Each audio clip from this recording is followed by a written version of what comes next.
Live from Fort Bragg's backyard, this is the show that put the 110 Nation on the map. There is only one nation, the 110 Nation. And you're listening to the 110 Nation Sports Show. Covering each and every sport across the board. There is no sport too large or too little. It's time to talk the talk. Here we go. Here's the man, the founder, and your host, Mr. CJ Sports.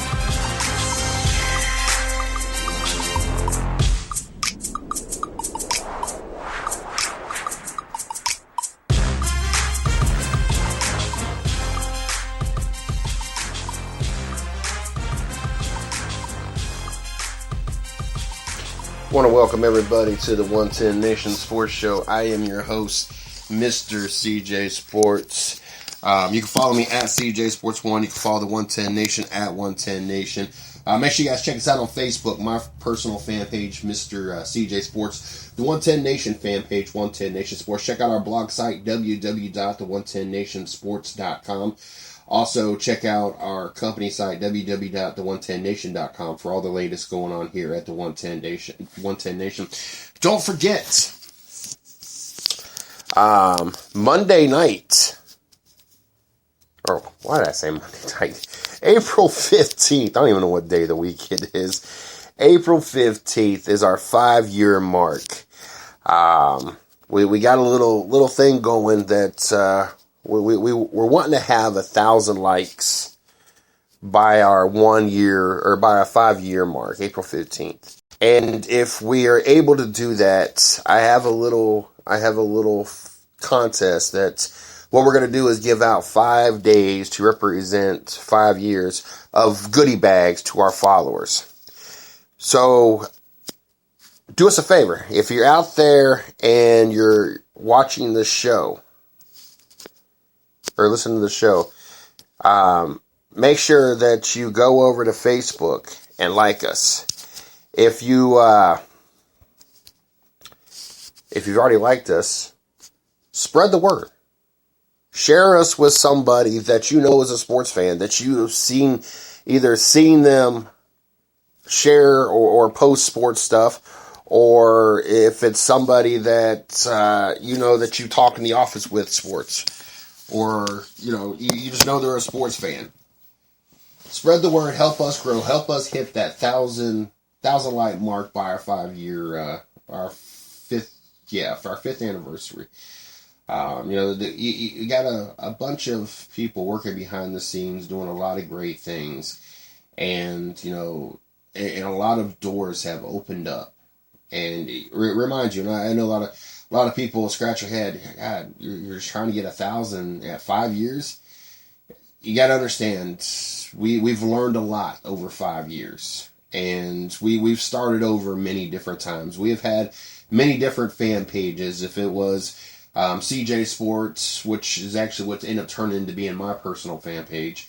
If it was individual for all the different blog sites we had at one point in time, to it being the 110 Sports Talk, to it being Go Radio, to it's been multiple different things. It wasn't until this time last year when we became an official company, we got our LLC, that it really became official. So even though we're celebrating 5 years, the 110 Nation has really had just one strong year, and actually it was only 9 strong months, because even though we got everything taken care of in the LLC part, we still did not get back on the air and stuff until about mid-June, with just technical difficulties and everything we had going on.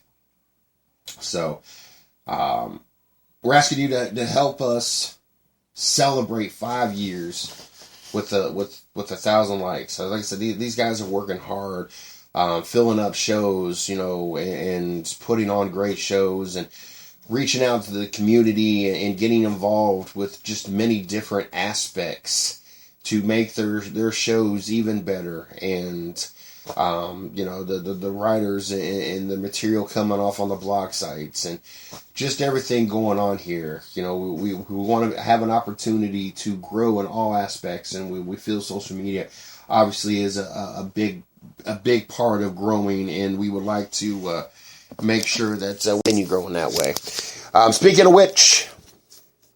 Speaking of growing, that is something that we are definitely doing. It's something that I do with the staff. I kind of took this from the 82nd while I was stationed at Fort Bragg here in North Carolina.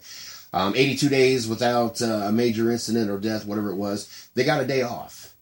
And so what we're doing here with the BTR platform is if we can have 110 days of consecutive growth because of this new platform that they just started. And so it lets us compare these last 30 days compared to the exact same 30 days a year ago. And it also lets us compare the last 30 days to the prior 30 days. So, not only are we going against last year's number, we're also going against this year's trend as well, this year's numbers. So they have to, the company, the 110 Nation Sports Radio Network has to have 110 days of consecutive growth. If they do, I have a cash prize that's going out to these great shows. And we have a lot of great shows. And help show your support. Help them be rewarded by doing exactly what they want to do and bring great shows and talk sports talk. Got a great staff, and this is an opportunity for everybody to, we're 6 out of 6 days so far since we started this. And so we're definitely on the right foot. We definitely continue to grow every single day. It's really cool to be able to see that. And I wish the other platforms would do the same thing, and we could have even more numbers and more ways to see our growth. But we'll take what we can get, and as we continue to grow, the obvious goal here at the 110 Nation is have our own building. Be in a building, be in a studio. We want to be 24/7 on Spreaker, 24/7 on Blog Talk Radio. That's the ultimate goal. I don't know how that works with iTunes and Stitcher because right now we're on those platforms. Once both of those shows get the information from BTR, and the same thing with SoundCloud. I don't know how that works because Spreaker automatically sends our shows over to SoundCloud. If there's not a break in between shows and it's on 24/7, I'm not sure how that's going to affect that. But at that point, we'll also be on iHeartRadio. That's also the other immediate goal that we have going on here. So make sure you guys check us out. I want to thank the new follower. That was one of the other things I talked about earlier in this week. Following us on the shows, if it's on Spreaker, if it's on Blog Talk Radio, it helps us get more visibility on those platforms and how they promote their shows. It also helps, draw attention to the shows. It just helps multiple different ways. And if you guys listen to the shows regularly, do us a favor. Follow us on those platforms that you listen to us on. That way, it helps us in many different ways to continue growing in the direction we want to grow in. Got to thank the staff this week. Great shows. Had a blast. Can't wait until Sunday night for you guys that missed the Sunday night show, the Dirt Talk Hour. Great show. They put on probably the best performance show that I get to listen to. And if you guys missed it, Sunday night, 7 o'clock. They have three drivers coming on tonight or Sunday night that are all from Canada. So it's a really cool show. Easter Sunday, still going to be crack-a-lacking at it and doing their thing. Tomorrow at noon, we got another edition of the Happy Hour Garage. Make sure you guys check that out. And I know some people are like, why is he not on BTR live? Because normally I do all the 110 Nation Sports shows live on the BTR side, except for Thursday nights as we do the Super Show. So we start off and we kind of combine and we're together and then whatnot. But I'm on the road tonight, and I'm out babysitting. So I'm not in the actual studio, but thanks to the Spreaker and their cool little app that you can get on your phone, we can actually still do a show. And as a matter of fact, I think the Spreaker this app is the one that sounds the best out of all the platforms you actually get to hear us on, if I'm not mistaken. So I'm sitting here chilling outside the studio, be able to do the show. I could not do a show tonight.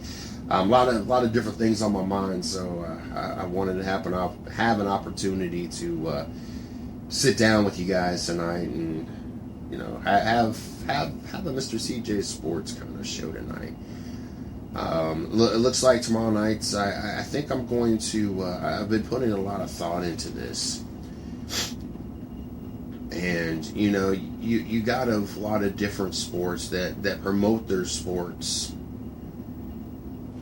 in the way of, well, this is why we race, this is why we play the game. And because I no longer live with Shorty, and I no longer have those obligations, I no longer have to be dependent on for babysitting and watching the kids and everything else. I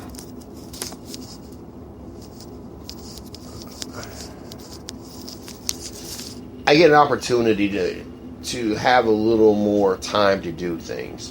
And I've gotten the opportunity to get back in the gym, and I've gotten the opportunity to get back into church. And tomorrow I think it's going to be one more adventure for me. I think it's going to be one more opportunity, to kind of get even more involved with some direction in some articles and some things I want to talk about on the show. And I've been thinking about this series, and it's one of those things. I'm going to write about it. I'm going to talk about it. But it's going to be, and this is why we love sports. That's what the series is going to be about, or this is why we need sports. And tomorrow night, as long as nothing happens and my plans don't get changed, and you never know, I'm going to find myself at the Fayetteville Motor Speedway tomorrow night to see some local track racing. Now, I've been out to the Fayetteville Motor Speedway a couple times. It's been a hot minute. I've been out to the Dublin Motor Speedway, but not only am I going to be finding myself at the Speedway, I'm going to be finding myself at different events to kind of get a fan's perspective and talk about why we need sports.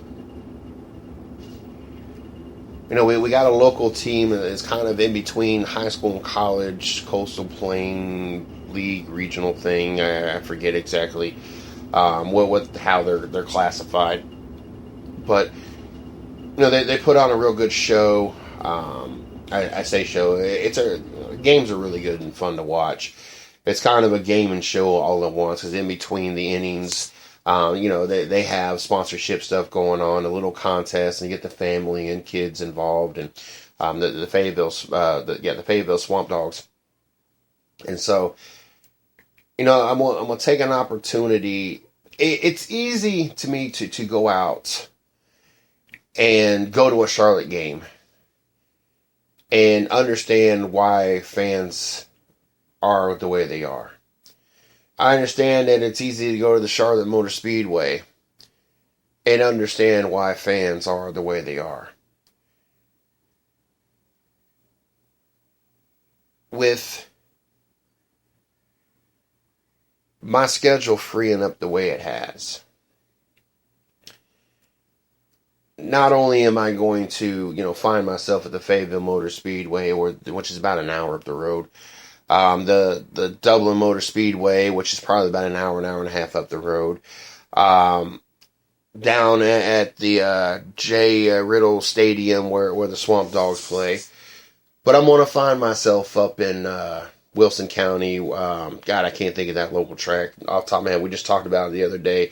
Or find myself at Ace Speedway, or find myself at a Campbell University football game that I've gone to before. Um, I'm gonna take this opportunity, especially this summer, to attend a bunch of different level and a different bunch of different sports events. If it be a high school game, if it be a college game, hopefully an NFL game, if it be, you know, a NASCAR race, Xfinity Series race, a local series race.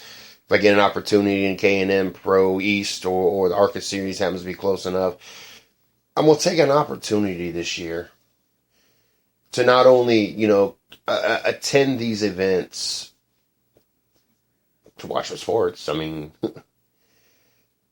but I'm going to take an opportunity to kind of sit back and observe and take in what makes sports such an important part of people's lives, and what these different events, if it be a football game, baseball game is what I mean by event, what they could do to be more appealing to even more fans. You know, we constantly talk about NASCAR, and even though in the first 5 weeks we've seen the best performances we've probably have ever seen in a 5-game stretch to begin a season off, the attendance and the ratings are still down.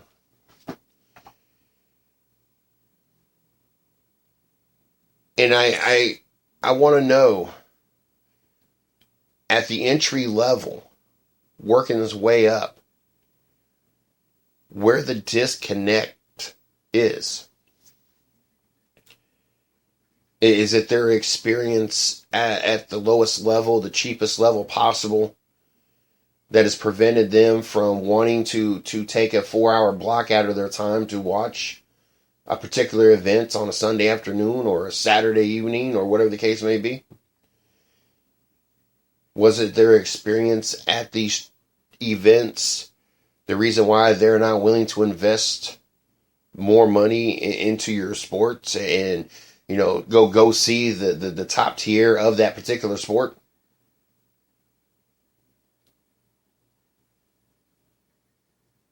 I'm also going to look at it as an opportunity to kind of take in how this affects people's lives. I mean, especially with the local track racing, I mean, you got this race for this person, or, you know, the sixth running of the Ed Barron, you know, charity run or so, whatever the case may be, and be able to expose how much of a positive impact these different sports and these different events have. Now, there's even a possibility, because of this app, that, you know, this could turn into a Friday and Saturday ordeal, giving me an opportunity to find stuff going on a Friday night that we can actually be doing shows live from. Of course, it's also going to transition for me to be able to lay my thoughts on the 110nationsports.com blog site.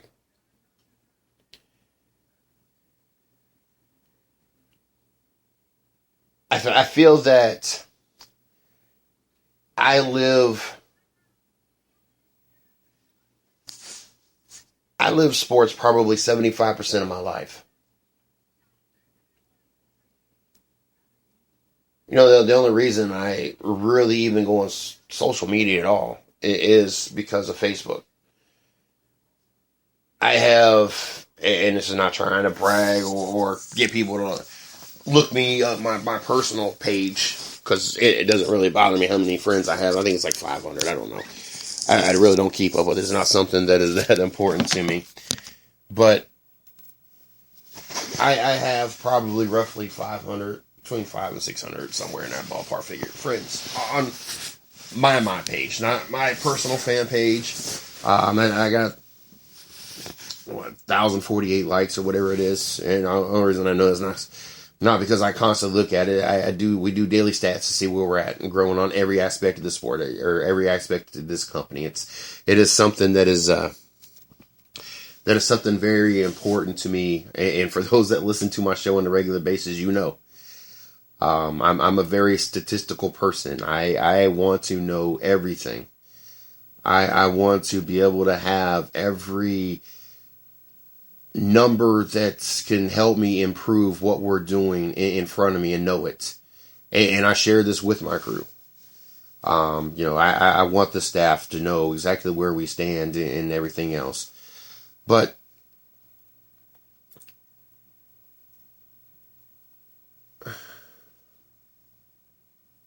Jay, when you get rambling off to the side and forget what the point even was. And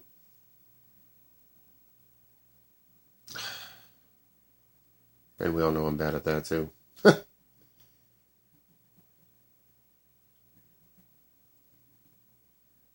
Oh, 75. I give about 75. Think about back to conversation. Oh, Lord, I hate when I do that. I give about 75% of my life is sports. When I work all day, tomorrow I work 5 to 3. I'm going to get off here at 11 o'clock. I am going to download the show. I'm going to send it over to the I-95 Sports Radio Network. Shout outs to them. I'm going to download it over to BTR, so there is a BTR version of it. So then there's a Stitcher and an iTunes version of it. I am going to shower. I'm probably going to lay the clothes out for me, and I'm going to call it a night.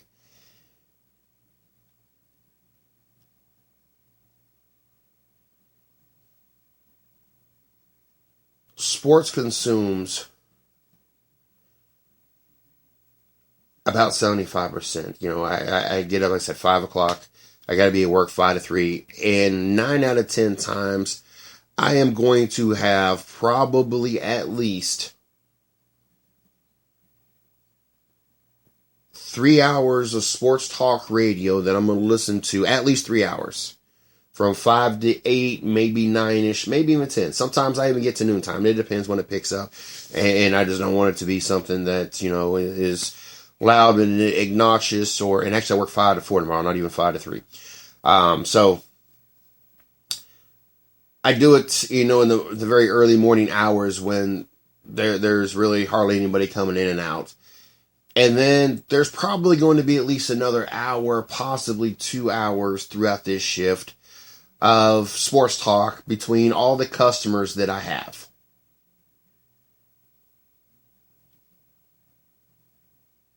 And then on a normal Saturday, I would probably get off. I would probably go to the house. I honestly, since I know that I will be up until about midnight, 1 o'clock tonight, I would probably go home, take a nap, get up, see what, if there's anything going on in the sporting world, just through social media and on, different websites. And then I'd probably put something on TV, and where I'm staying at, I don't have cable, so something on Netflix. Probably Everybody Loves Raymond, or it's either been that or Cheers. I never, I was too young. Yeah, I'm not gonna say too young, but I was too young to really want to watch something that my parents were wanting to watch at that particular time. So it wasn't something I was really interested in. Now that I'm older, I really wish I would have watched Cheers when I was younger and still been able to get it. Because if you don't get what they're saying, a lot of times it is what it is, just like with any show. But it would have been funnier because all that stuff would have been going on versus, okay, you had to remember, kind of what they're jabbing at and what references they're making. But, and that would probably be the end of the sports tonight, for the day. Outside of constantly streaming through Facebook to see if there's anything that needs to be reposted, or through Twitter it needs to be retweeted. And, that's kind of what my day consists of. Outside of, okay, during the weekdays we got the shows and, stuff like that. I want to use this as an opportunity. I feel until I am 110% in my life, focused and dedicated to the world of sports. I think until I can commit that, I think I can't expect 100%, 110% back out of the company. I can't expect us to grow at 110%. I can't expect my crew to give 110%. I can't expect the fans to be 110% supportive. And I feel that this is a great opportunity. You know, cause the ultimate goal, you know, as we're coming up on this 5-year mark, you know, I get to sit here and kind of take the last, you know, so many years and look back and think about it and realize where we've come and what we have accomplished and our mistakes. And to, you know, to end up where we want to end up, you know, have a staff, be in a building that, you know, and not just some hole in the wall building. Like, I mean, ultimately for the first building we have, idealistically, and I know people, and I forget what conversation that I was talking to Shorty about, but we was talking about people and petty. And it was in reference to someone being petty, and that's why they are great like they are. And I'm not saying that we're ever going to be great, or Mr. CJ Sports is ever going to be great. But I like knowing the fact that because I'm petty, that there's people out there that are great. They were great because they were petty.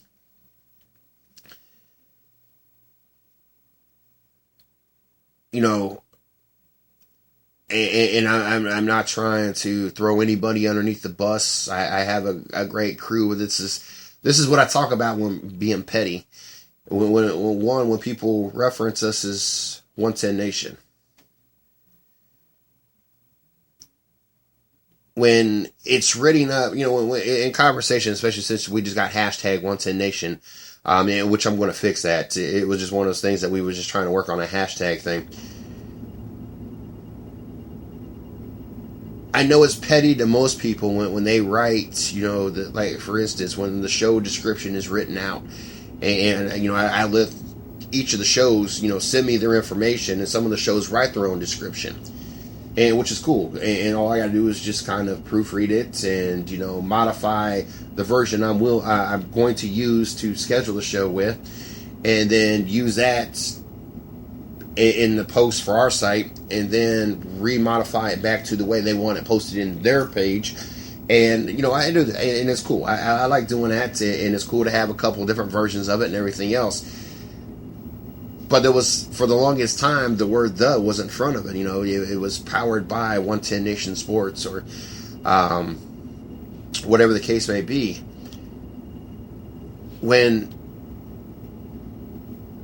I put this company together, when I went to do the LLC,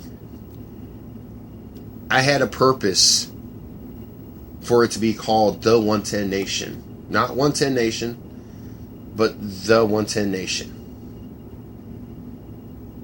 And I know it's going to be petty to a lot of people. And for the longest time, when the show description got in and I would modify it and proofread it and edit it and send it back out, it was never picked up. But over time, eventually they noticed the fact that I kept putting "the" in front of 110 Nation Sports Radio Network. I'm a diehard Ohio State Buckeye fan. It means a lot to me to be an Ohio State Buckeye fan. And if it was important for them to be the Ohio State Buckeyes, to distinguish themselves from other colleges, I'm not saying that I'm making myself to be in the 110 Nation better than anybody else. We just wanted something to distinguish us different than everybody else. We just didn't want to be so-and-so sports. We just didn't want to be follow suit like everybody else. Just like not everybody else has made it 5 years. We didn't want to be just like everybody else. So anytime and every time that I see it written 110 Nation without the in front of it, yes, it makes me like want to, I don't know, kind of beat my head. That's like when they send in the show trip. I know this is even more petty. I'm really getting sidetracked tonight. I don't know, just an opportunity. It's Friday. Kind of lean back. I'm sitting there watching the Wisconsin Notre Dame game. Notre Dame's finally got up. I mean, it's been close, but Notre Dame's up 59-56 with 2.7 seconds left. Wisconsin led a lot of it. It's been a really close matchup, though. So really, really not surprised that Notre Dame's about to win this game, and really not surprised that, it's been as close as it's been. But, it used to come in the show description would come in and they would say Mr. CJ Sports without the period behind Mr., without the period behind the C, and the period behind the J. And like I said, I know things are petty, but it's a proper name. And that's how my name is spelled. So I find it, I'm not going to say disrespectful. It's not that severe, but to an extent it kind of is.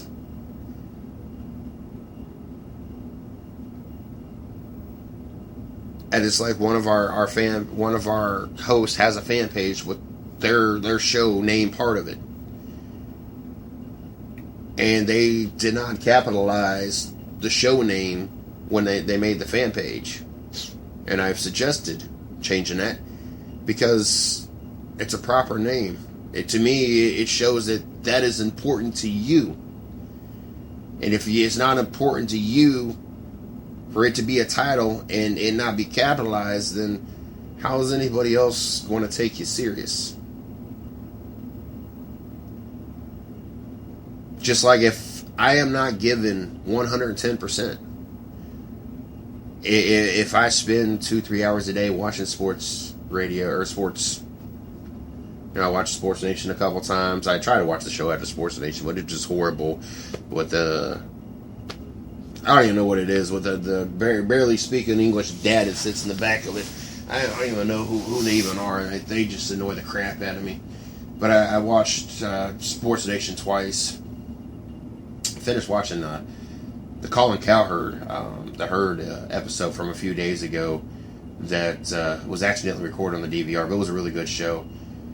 But, even though I spend probably 2-3 hours watching sports, some kind of sports, spend probably 2-3 hours a day listening to sports talk radio, spend 2 hours at a minimum day talking sports talk radio,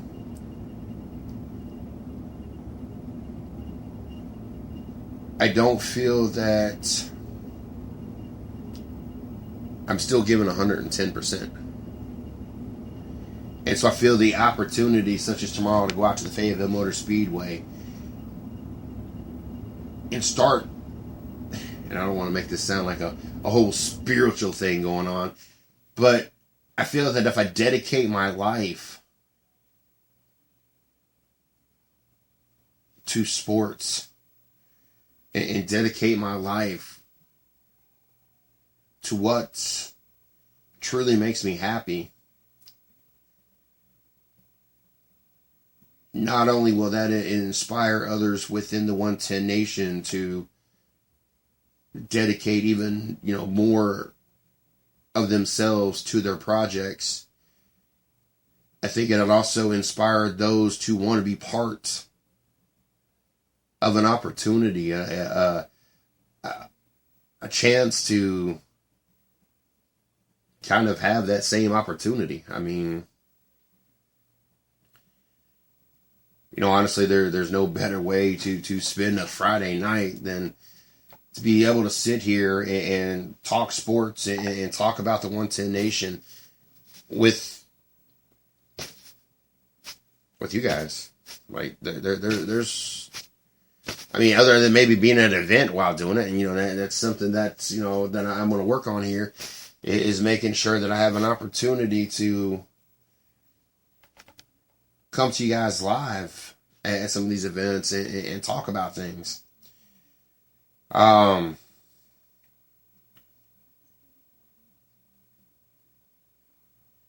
Virginia ends up holding on and beating Iowa State 84-71. And of course, just like I said, Notre Dame over Wisconsin 61-56. I've got a couple great NBA games going on right now. Washington in overtime with Minnesota, 119-115, with about 27.3 seconds left in overtime. Washington is up in Washington. Charlotte and Detroit. Detroit's up by 24, 107-83, with about just short of 5 minutes left in the game. Orlando traveling to Miami. Miami is up 64-62 with about 7.5 left in the third. Toronto traveled to Houston. They are up 68-66 with about 6 minutes left in the third. Milwaukee traveled to Atlanta. Atlanta's up 71-64 with about 3.5 left in the third. And Memphis in San Antonio. San Antonio was up 64-51. I guess really not a surprise as they go to the half. That's a high scoring first half of the game, 64-51. Later on tonight, Phoenix and Sacramento, Denver and Lakers, and Dallas and Golden State.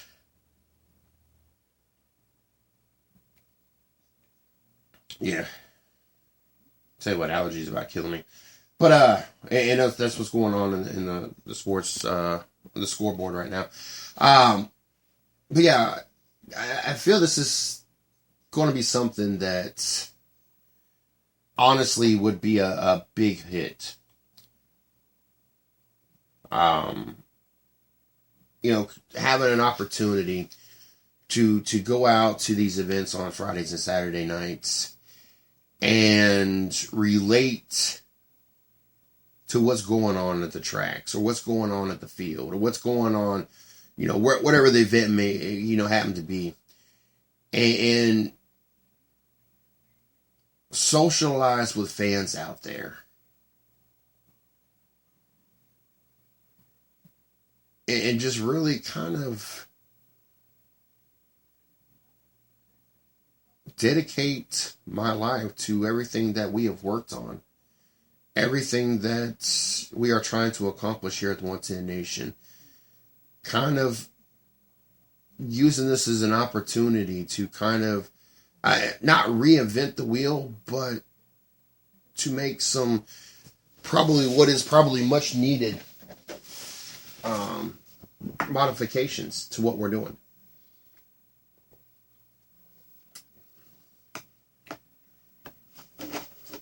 Be able to talk to more and more athletes and be able to connect in that aspect.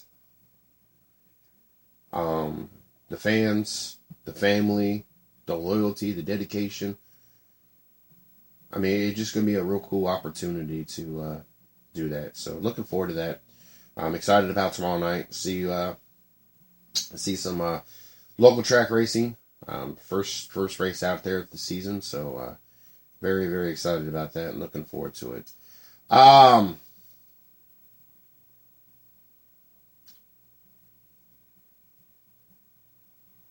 Busch, $20,000 fine. Top three required to give on the pit road interview, and then they're also required 1 through 3 to give an interview at the media center, and he blew both of those off. Now, some people are still scratching their head because even when we had BJ McLeod on the show earlier this week, he thought that, what he was probably going to get in trouble for was in reference to the radio conversation that went on after the race, and how south his language went I did not ever hear it, but if he brought it up, obviously it was something that was pretty bad. And so a lot of people are surprised that he did not catch any kind of fine or penalty for that, but for the fact that just for dipping out of his media obligations.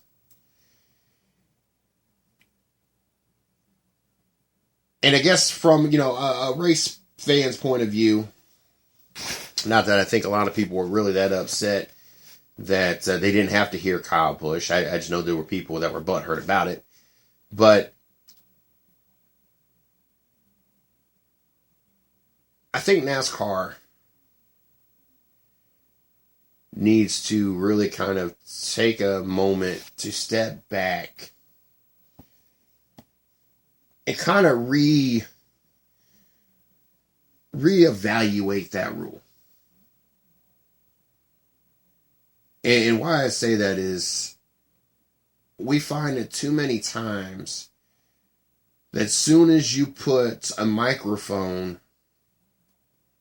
in front of an athlete's mouth, right after something has happened, whether it be good or bad, most times just bad, that they say things that maybe they shouldn't have said, or things that they wish they could take back,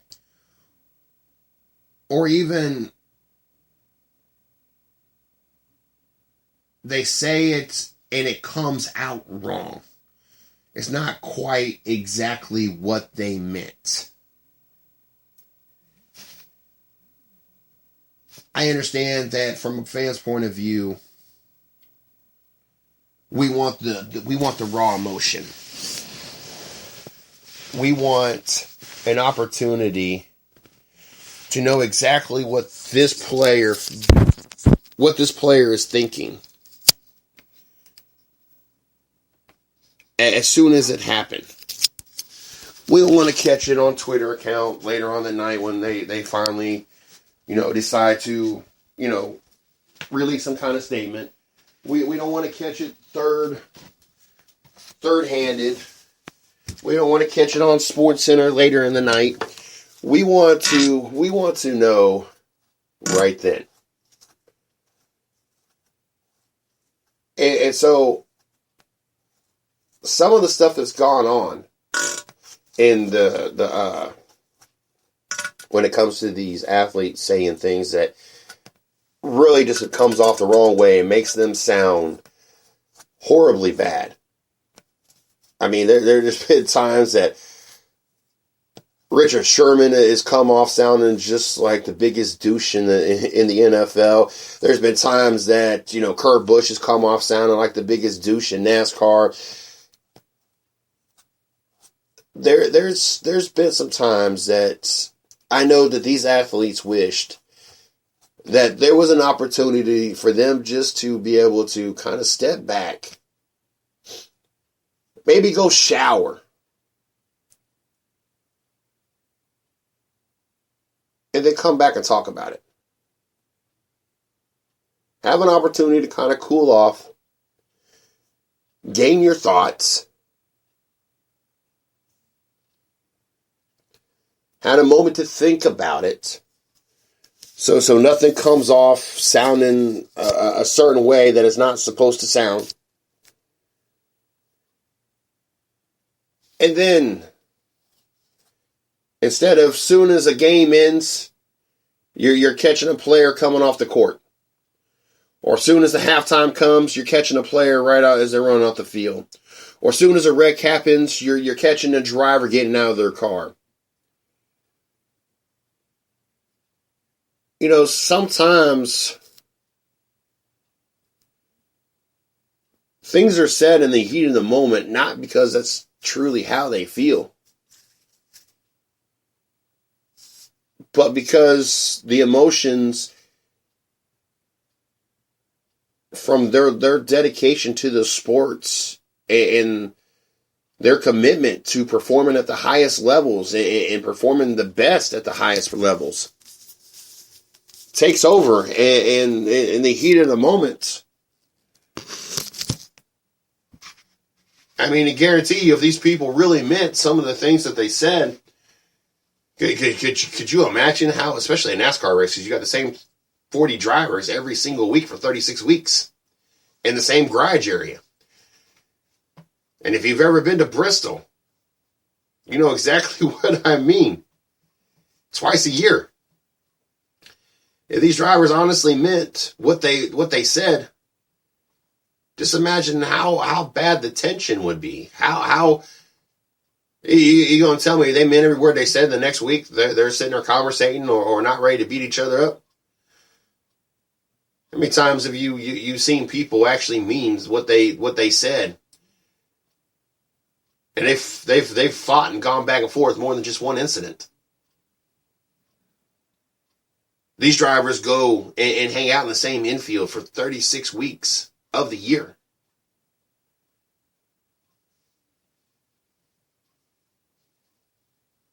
I understand that Kyle Busch has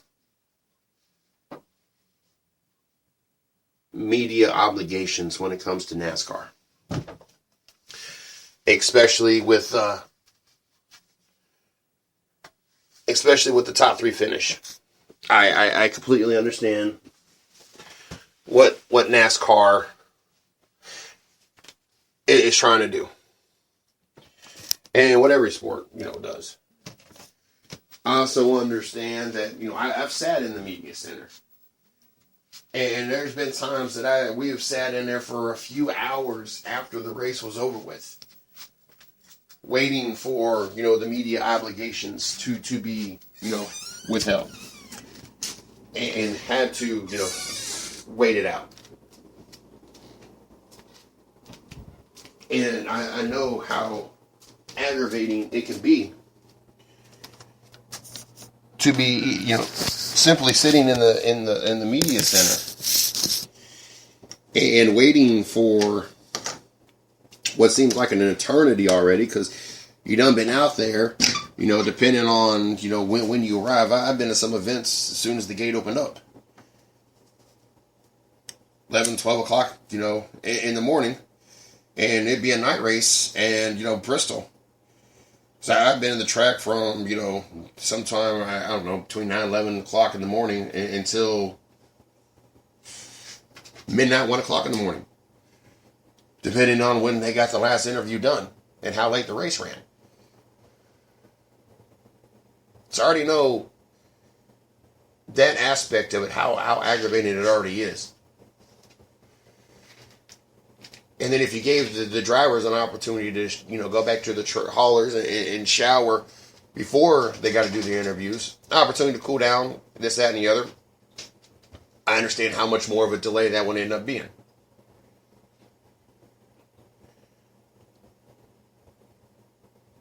But for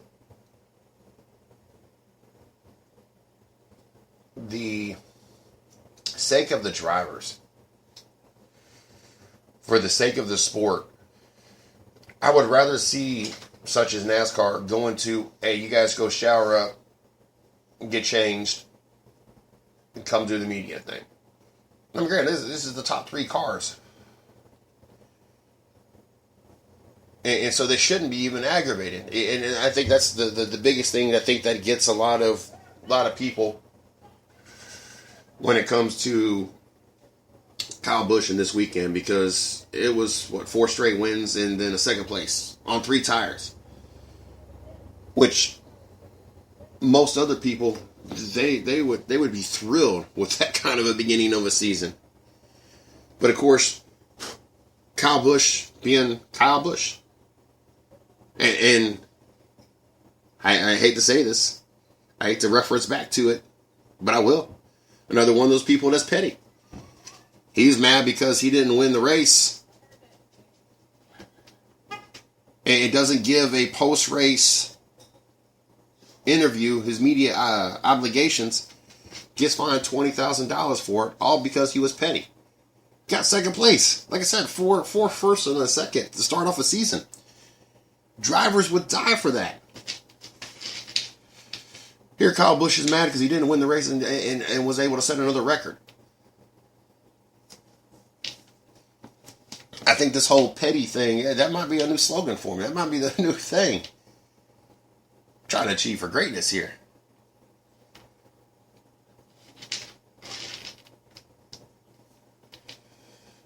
I mean, 5 years is already a great milestone. And it's, something that a lot of people don't accomplish. Hell, reaching the people that we reach on a monthly basis. That's an accomplishment a lot of people don't. It's crazy. It honestly, truly is. But we're striving for greatness. I've said many times we may never be the Fox Sports and the ESPNs of the world, which is great. I want people like I have with the 110 Nation, some of the most dedicated, loyal people I've ever met in my life. And I'm not trying to disrespect Bleacher Report, but that's where we want to be, and we actually want to be better than that. I'm sorry, but Bleacher Report is great, and they did their thing, and they did something nobody else was doing, and that's why they're as successful as they are. I mean, let's be honest, most of their articles is just a video clip and a paragraph, and that's it. That's how they've made their success. That's it. I mean, honestly, you read most Bleacher Report stuff, it is a video, so if you want to watch what's going on, or about a paragraph long explanation, and that's really all they do. I mean, don't get me wrong, I follow them, I reference them, I share their stuff. Don't get me wrong, I ain't trying to knock them. But we want to be so much deeper than that. Like I said, we want to be on Spreaker 24/7. We want to be on BTR 24/7. We want to be on iHeartRadio 24/7. And we want to have a staff. I want to have a staff, for realistic first goal, first building. I want it big enough that if it's 110 employees. That was back to my whole point while I was even talking about being petty. Now just remember that. Why I was even talking about being petty.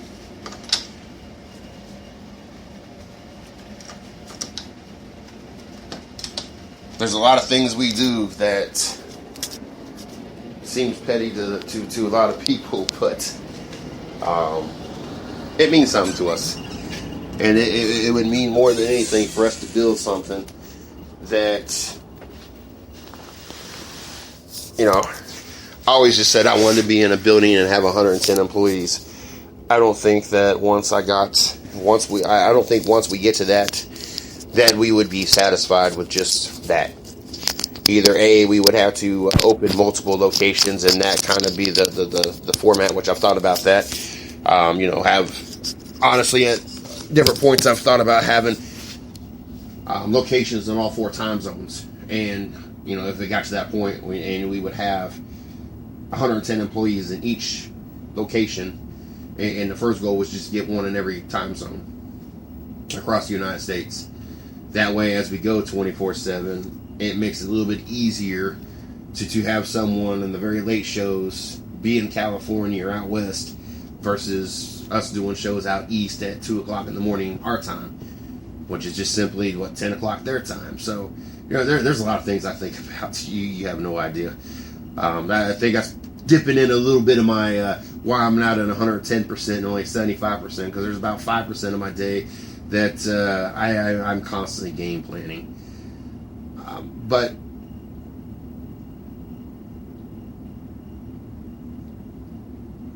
I think that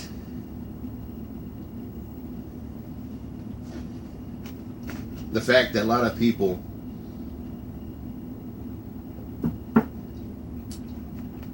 such as myself don't understand why you would let not winning a race, finishing second, nobody cheated you. Simply your tire blew. Why would you put yourself in negative attention? Why get yourself fined over something that you could have simply just gave a 30-second clip and been done with it? Like I said, I understand that drivers need an opportunity to be able to cool off,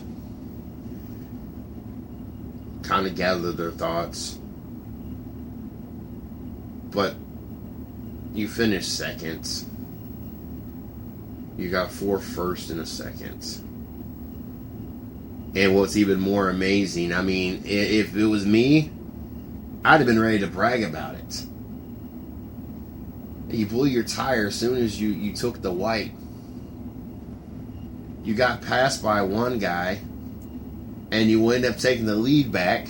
Granted, he ran out of gas, but you got the lead back. And it wasn't until like turn 4, and Austin Dillon barely got by you, that you finally lost the lead. You were able to drive that car around and only lose 1 position.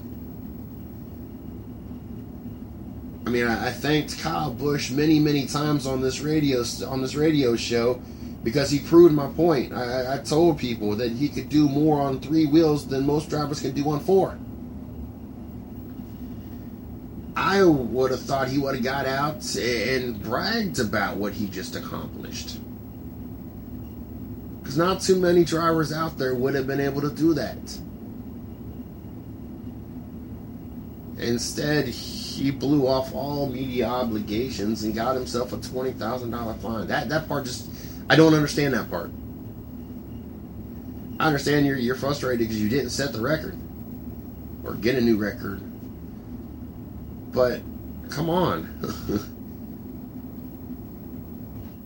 People were blown away and amazed by what you did, as it was.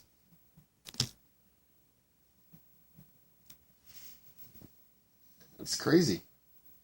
Danica Patrick got $10,000 fine for her leaving the safety people and letting Casey Kane know that she was not too thrilled with what Casey Kane had just done. Got her a $10,000 fine. I'm a Danica fan. That's who I want to see win. Then I never have to worry about that happening. So I'm always cheering for Kyle Busch because that's the other driver I want to see. But honestly, $10,000, because this is such a big thing still. And we've seen how this has affected drivers, such as Tony Stewart, with the whole Tim Ward Jr. thing.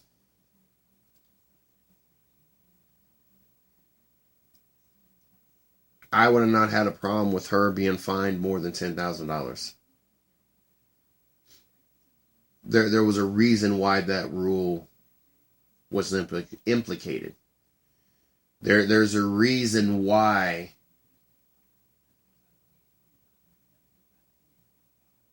NASCAR felt it was important to be a rule.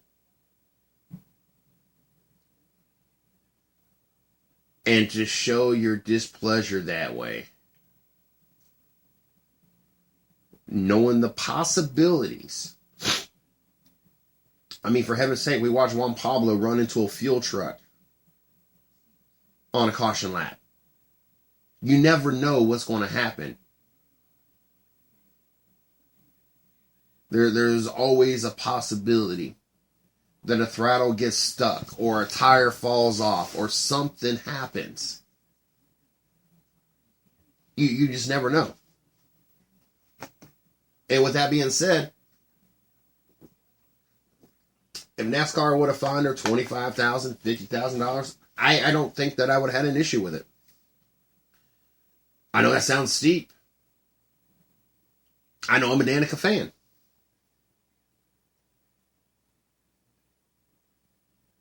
But when she threw her safety out the window just to show some displeasure, and it was a hard hit. I mean, got all 4 wheels off the car. I mean, yeah, I'd be pissed.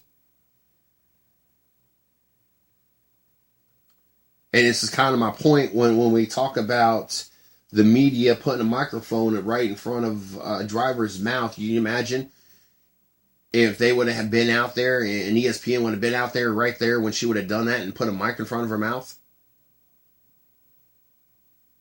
You know, sometimes it ain't much more than that that kind of time frame before Mike's in front of a driver's mouth when something happens.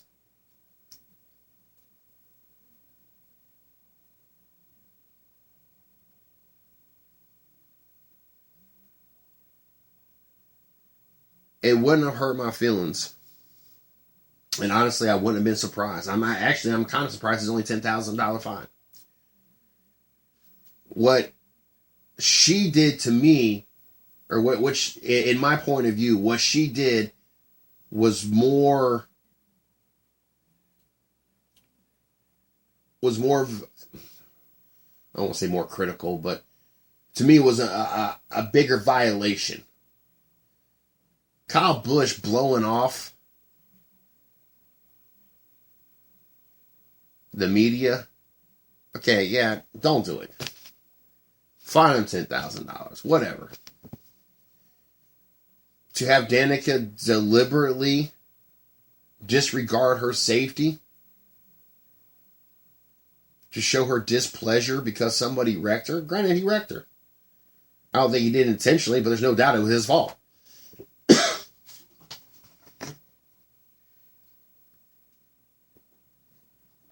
There's no doubt.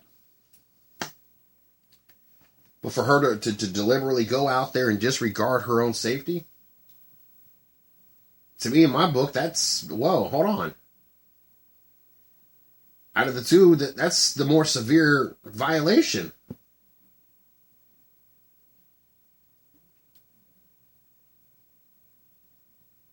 I don't know.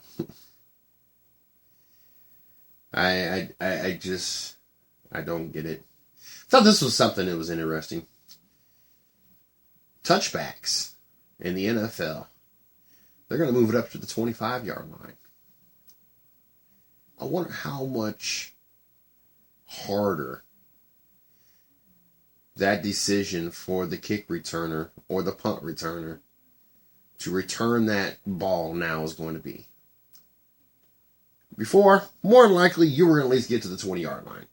Especially on a kickoff. Maybe not so much a punt.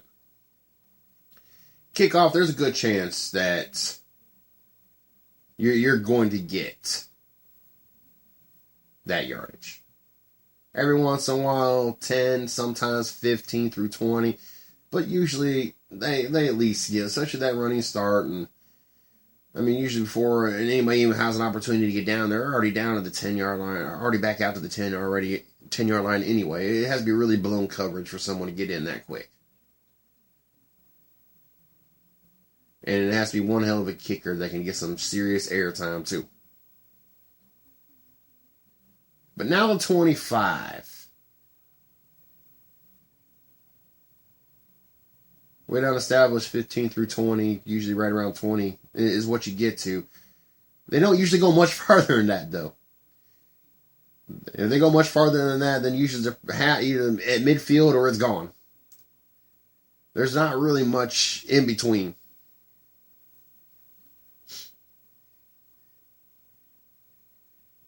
I wonder how many kick returners now are going to second guess what they're going to do. I wonder when the first player we're going to see, they really think about it. Like, they start to run and they think, hold on. And then decide they're going to try to run, or maybe they just go ahead and stop.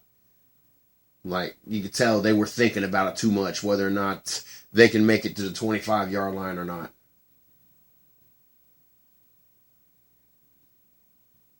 That should, I don't know, to me, it makes things a little bit interesting. 3 points staying the same. That seemed to be a really big hit. And it did. The extra point did. It did change up a little bit. It wasn't so much guaranteed. More teams were willing to go for a 2-point conversion. Making it a 33-yard field goal right now. I want them to back it up. I'm not happy still.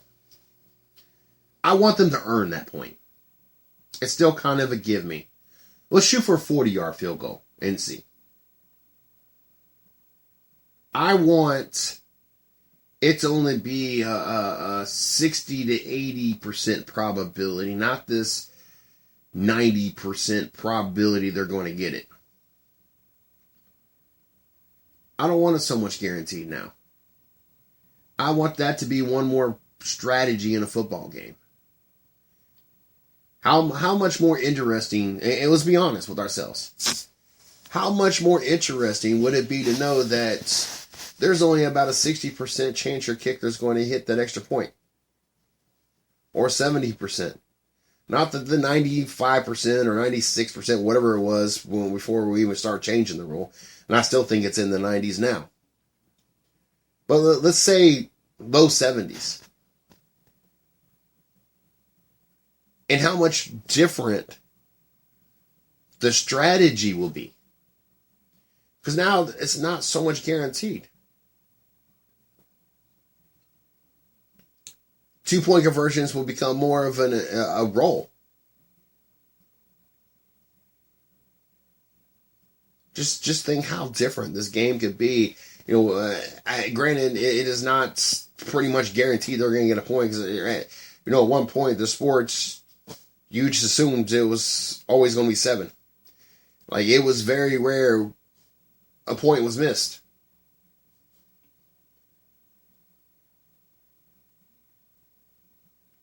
Can you imagine that switching to a league that 60 or 70%, that's it?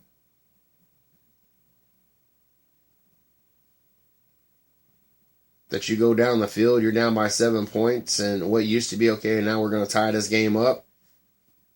Oh, crap. It's only 70% chance we're going to get this. Do we go for 2 points? I mean,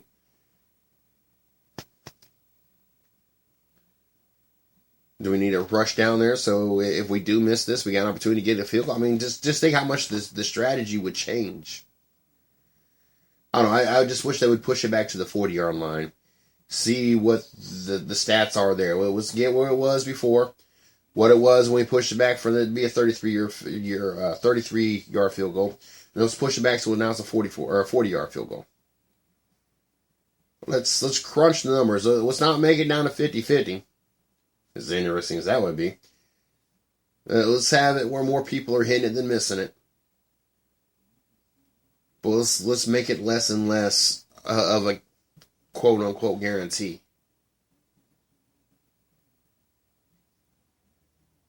Let's give a reason for people not to run off to the bathroom because there's a touchdown scored. Oh, they're just going to get an extra point. I can go to the bathroom. Make your fans have to be engaged. Make them have to sit there until commercial break. I'm sorry, to me, you're shortchanging yourself. I just think that's, I don't know, just a different aspect of the game that you could just modify that simple and bring some excitement back into the game. A game that it seems that Roger Goodell and company has tried their hardest to ruin and not make it as interesting. I mean, at this point, we're almost at a flag football. I understand that there's great concerns with these concussions, but I promise you the players, you continue making the equipment as safe as you can. The rules, you need to loosen up on some of these rules. I mean, these quarterbacks, they're getting away with murder. I mean, we go 20 years before someone can break Dan Marino's record. Now all of a sudden, everybody's shattering their record. That lets you know right now that you've gone too far in one direction.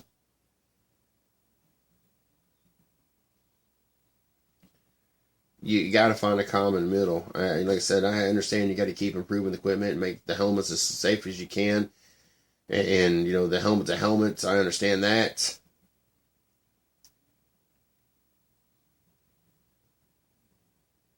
But if you keep pushing too far on the one side, you're going to continue losing fans. You got to find a happy medium. I guarantee you the amount of money these players are making, you find a happy medium, they're still going to play. They're not all of a sudden going to stop playing because you're not pampering them. Just like I guarantee you, if you put in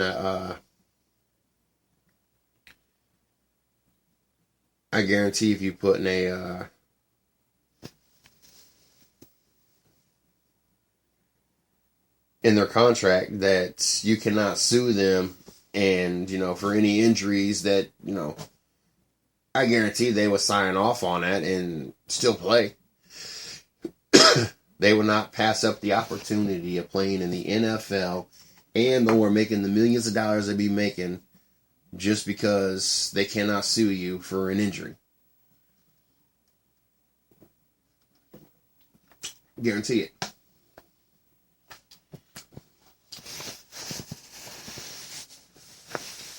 Just like I guarantee you 99% of the players that if that would have been in their contract back then, they would have signed it and played. The only ones right now that would say that is those that are suffering injuries. And I guarantee you if they weren't suffering injuries, then no, they wouldn't say that. I know I've never played the sport. Fortunately for me, I've never had a serious injury. I think the worst I did is I pulled something severe in my back and I couldn't walk for 2 weeks. That's about as severe as I got. I mean, it got to the point that I was mobile, but I was very, very slow. And I honestly thought my back was getting better. And I actually was, bouncing in Chapel Hill at the time and I had to go to work. And fortunately for me, I was already kind of leaning against the wall. Well, it was a regular that came in, and every time she saw me, she would run towards me, and then she would lunge at me and wrap her legs around my waist and, give me a hug. And as soon as I heard her yell my name, she came around the corner. I seen her running. I put my hands up like, whoa, and it was too late. She had already lunged, and luckily I just fell back into the wall. And the next morning, I'd planned on going to the gym because I'd finally got to a point that was somewhat mobile. So I just kind of wanted to, get some treadmill time, some walk time to kind of eventually, try to work out the back, loosen the back up. And it was horrible. When I say I could barely move around, like I had to hold on to things, and I was on morphine patches on top of Percocets, on top of drinking, on top of you name it, I was on it, and I still could hardly move around. And I can remember that next morning I woke up and had all intentions of going to the gym, and I got in like 4 o'clock in the morning, and hear the alarm clock's going off at 7 o'clock or so. So I had to get to the gym before I go to work. And yeah, I from the edge of the bed, the alarm clock is just past fingertip length away is how far it was. And it took me 5 minutes to adjust myself far enough that I could reach the alarm clock. I had reset it for another hour. Thought maybe I just slept on something wrong because still wanted to go to the gym. I figured I'd just, do just strictly cardio at this point and still go. And when that alarm clock went off the second time, it took me like 15 minutes. I broke into a sweat, had to crawl down the side of the bed and over to the alarm clock at this point. I'm kind of on my hands and knees and to kind of crawl back up into the bed. But outside of that, nothing really severe. And I know that I'm fortunate that like that's been the worst thing to happen to me. I had a fractured pinky when I was in elementary school. Really it. A couple stitches. I would be willing, knowing how great I've had it and don't have to worry about all the, being in a wheelchair, having a stick, having arthritis, having, whatever the case may be. I'm fortunate not at 38 years old, not had to experience none of that, don't have to suffer from none of that. But know without a doubt, if I can rewind back to, my days and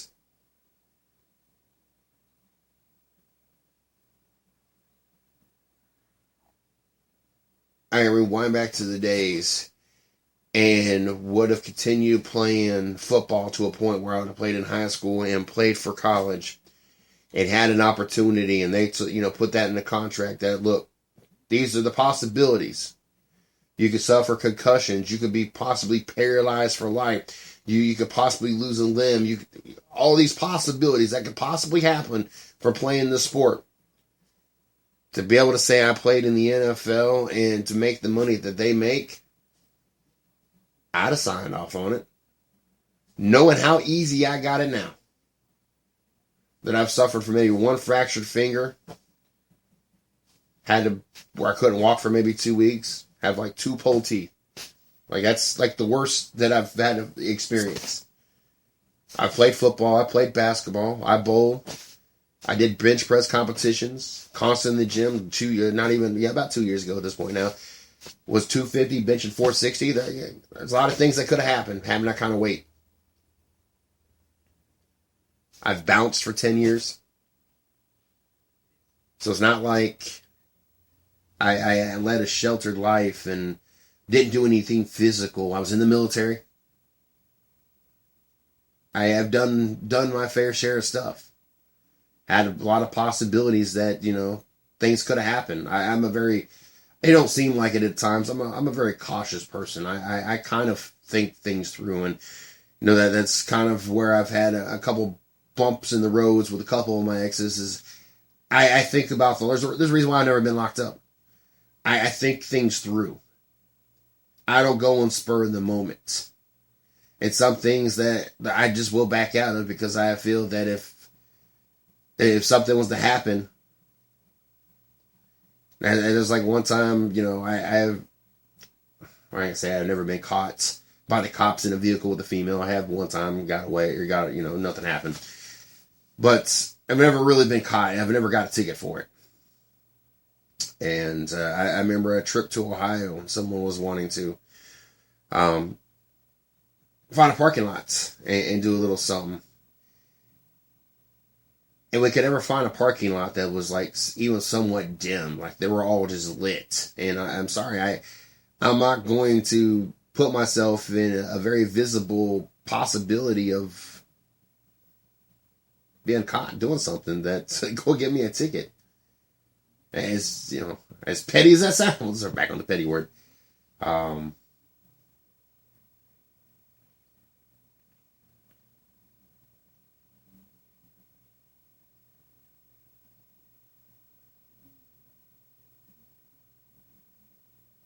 RG3 to the Cleveland Browns. I didn't even think about the fact that when we was talking about this yesterday, how if they don't screw this up, how great of a fit Ezekiel Elliott would be to the Cleveland Browns, giving you that dual threat. I wasn't even thinking about the fact that this reunites Josh Gordon and RG3, who played at Baylor together. So if Josh Gordon can keep, the weed out of the system and get on the field, this could prove to be an interesting, especially like I said, you can imagine you got Terrell Pryor, who's doing really good. And like I said, I would hold on to him for the possibilities of a backup quarterback, because that's going to be your best opportunity to have a similar quarterback, not have to shop around for one, and have a similar quarterback to RG3. So you don't have to have 2 different game plans. You don't have to have 2 different game books. You just train. You work with Terrell Pryor to make sure that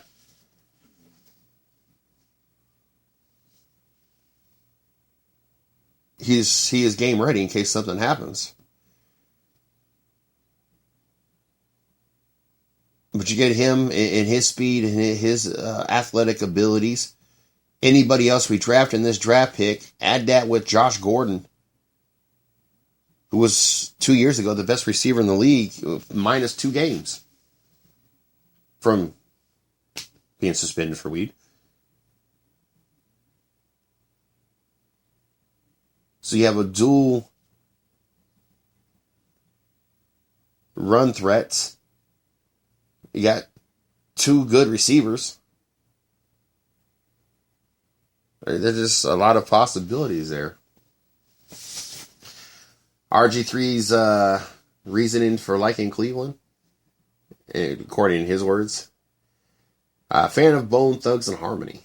Thought that was interesting. It's not like you really had a choice, RG3. Nobody else wanted you. We talked about that yesterday. This is what made this a perfect fit for both teams. You guys were kind of both stuck. Nobody wanted to come to play for Cleveland. I mean, like I said, not that Cleveland, didn't. It wasn't like Cleveland didn't get the best free agent quarterback out there right now. I mean, they got the best. So, I mean, not that it's saying much, but they did at least get the best one out there. But nobody wanted to come to play in Cleveland, and nobody wanted RG3 to play for him. So that's kind of why it's a match made in heaven, because nobody else wanted either one to do with either one of those. Carolina right now is up on Indiana 16-11. About 13 and a half left in the first half. That's the game we got going on here. I would say the 110 Nation Studios, but we know I'm not in the studios today. But yeah. I wonder how bad that messes with somebody. To know that the only reason, or to know the reason that you're on that team is because nobody else wanted you. And the reason they wanted you is because nobody else wanted to come to that team. I wonder how bad that messes with somebody's mind.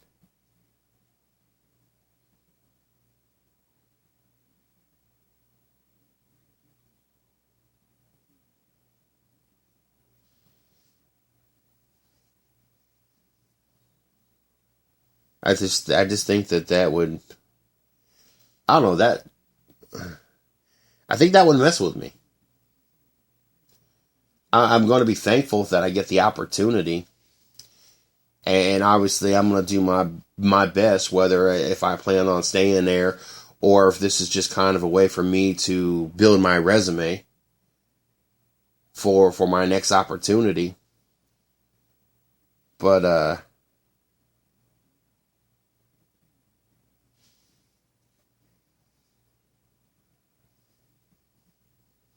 I think that it would definitely play in the back of my mind. I know that if I am RG3, one, I would do everything I physically could to make sure that my numbers, my stats, I no matter how bad this Browns team is, I stay positive. I am a team leader. I say inspiring garbage no matter if I believe it or not, to show that I am a true leader, and through thick and through thin, I will stay positive for the team. And if Cleveland ends up being on, it doesn't do everything that they can in their power to make this a winning team before you leave, before your 2 years is up, then I would leave. I mean, that's just me. Regardless if I'm an RG3 fan or not, which everybody knows I'm not, but this is the best quarterback we've seen in a long time. And I would like to have a quarterback actually stick around, so this is the best we're going to get. Then let's make the best of this opportunity. And so what I'm saying is, okay, if he can statistically prove that he can handle being a quarterback and be the type of quarterback that our system is set up to play, then I have no problem with him staying around. Just as like if the Cleveland Browns don't build a team around him and turn this in within 2 years. I'm saying within your 2-year contract, we don't at least go above 500, something we ain't done but like 3 times in 20 years or something.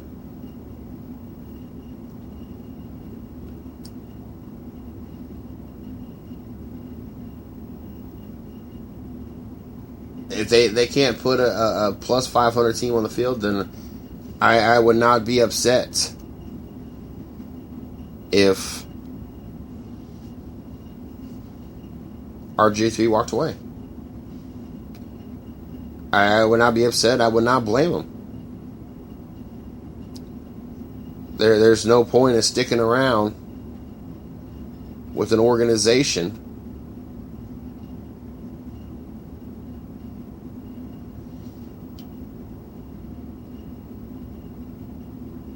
if you've statistically done if he did everything I said that he needs to do, if he does that, and the Browns can't put a winning, now he can't fake it.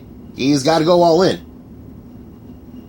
Now what he says could be fake, but his he ain't necessarily a guy to believe everything that comes out of his mouth, but he has to put it all out there though. And what I mean is off the field, on the field, 100%. If it's practice, if it's team meetings, if it's film watching, if it's, whatever the case is, you got to be all in. Now, you can say whatever you want to feed some line, being motivational or whatever, and not actually believing, your team actually has a shot to do this, that, and the other. I don't care about that part. The rest of it, as long as you do it and statistically you do what you got to do on the field, you could do that with the Cleveland Browns and look like you're actually committed. That will speak wonders for your character. And there's going to be a team out there that's going to need you that is much better than the Cleveland Browns. That's all I'm saying. So for the Browns' best sake, they better use this 2 years to make sure that they put the best team on the field that they possibly can and become a winning team. RG3, best use this opportunity to sell yourself to your next potential team, unless the Browns can prove that they are willing to go all in.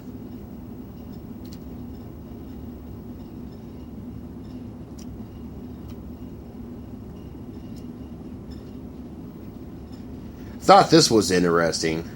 I'm still not quite sure how I feel about this. Coach K lectured Dylan Brooks about sportsmanship in the handshake line. As Coach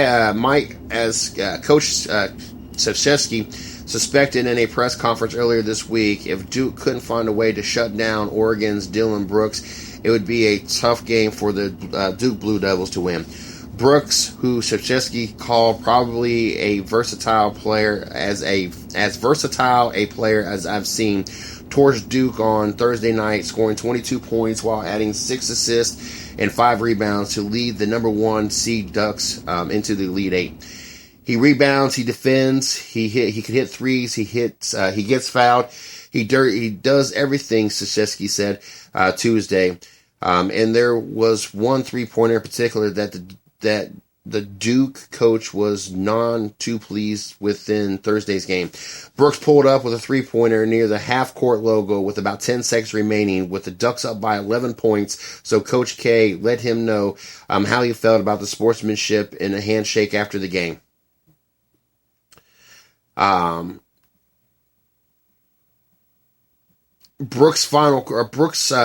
Brooks said Coach K told him in a handshake, "I'm too good of a player to be showing off at the end." Brooks, he's right. More Brooks. I have to respect Duke and got to respect them. I have to learn from those things. Brooks' final quote on Coach K. At the same time, that's my fire. That's my passion. I'm going to take in what he said and keep doing me. I thought it was interesting because, one, you usually don't have a lot of coaches that actually say something to the player about it. They might go on later on in a press conference or later on in an interview and they get thrown out there. But it's not too often, that I've seen anyway, that a coach goes and makes a point to say something to the player. Now, I kind of have mixed feelings about it because it was kind of one of those things that I don't think he really expected it to go in. He just kind of threw it up there. And if you've not seen the video of it, I mean, it just kind of looks like he just threw it up there. It was like, whatever. It's kind of like your time was running out. You still had 10 seconds. You had to take a shot. If I'm not mistaken, it was just kind of just like, we'll just throw it up there.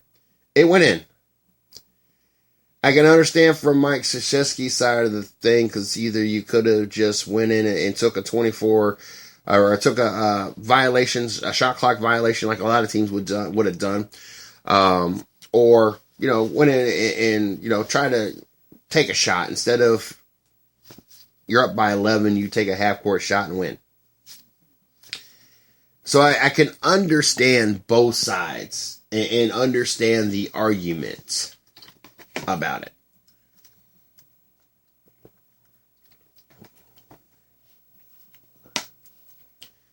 Which makes it tough, because you kind of want to sympathize with the player and it is what it is.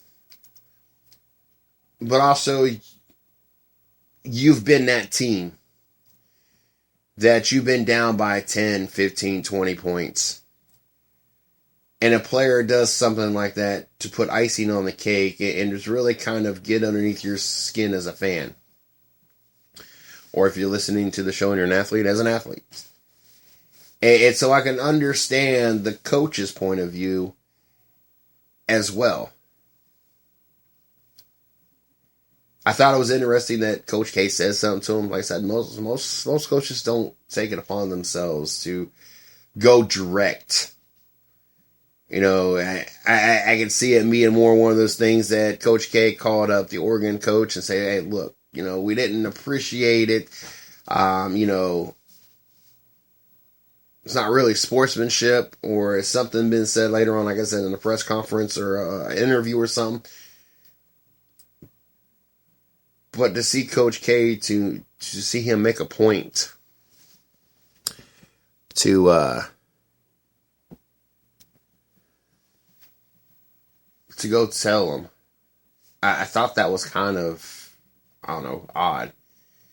But not as odd as the press conference after, where when it got brought up, he cut the question off in the middle of the question. And then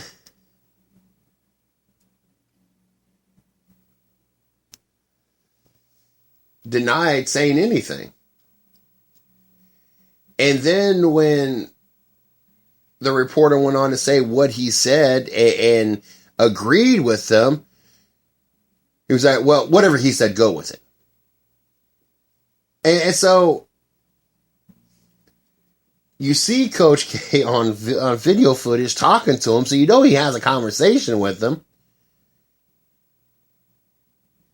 Dylan acknowledges it and agrees with them. Coach K is going to go to deny it at first, and it doesn't backtrack, so it doesn't look like he's lying, but just like, well, if that's what he said, go with it. To me, I think a lot of people overlook that. He just admitted that, yes, he's right, I lied. But because it's Coach K, either people just said whatever and didn't want to stir it up, or B, they just didn't catch on to the fact that he just deliberately lied to the media. And it was just really weird to me, because that's something most of the time everybody picks up on.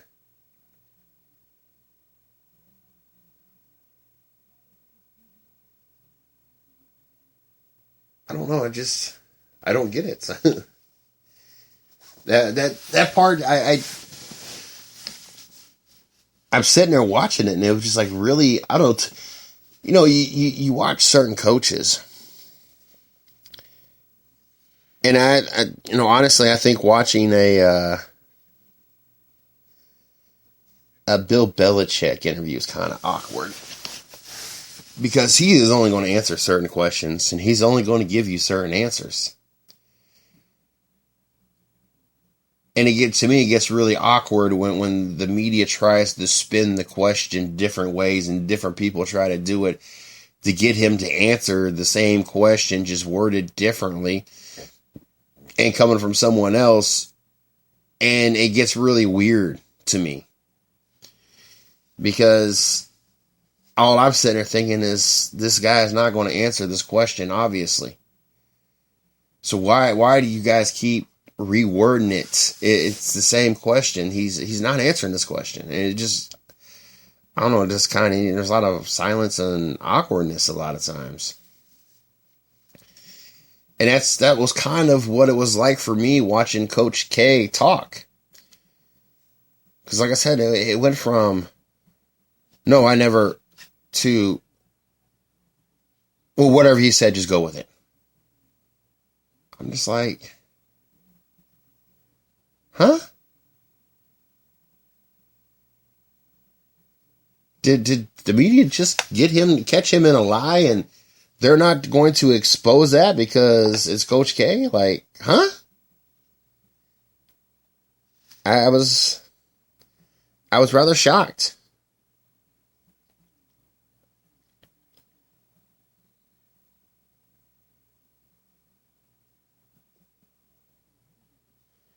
I was rather shocked. Trent Richardson, pinpoint source of his NFL disappointments. The NFL is not child's play or even college guys' play, but it has taken Trent Richardson this long to recognize that. The former Alabama workhorse turned Heisman Trophy finalist learned the hard way that what worked for him then won't cut it now. He was cut by the Raiders last August after disastrous season in Cleveland and Indianapolis. He is now expected to sign with the Ravens and will do so with a newfound appreciation for what it takes to play running back with the big boys. It is very easy to get lazy in the NFL.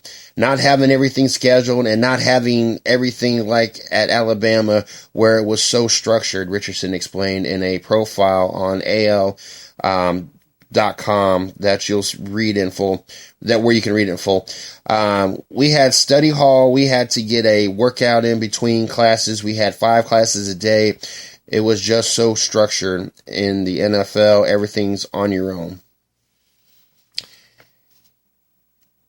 That includes workouts. Back in college, Richardson was lauded for his training. In the pros, he ballooned to 238. He's now down to 218. He's still young, 25, and may be in the best shape of his life.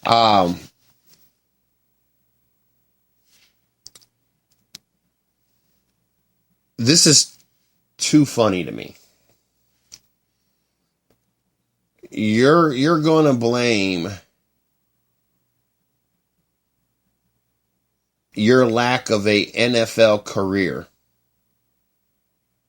on the fact that the NFL has no structure and you're on your own. You're 25. You're a big boy that makes big boy money. Is it too hard for you to go buy a planner and keep a schedule? So you go to the gym 2 or 3 times a day? So that you go over film play?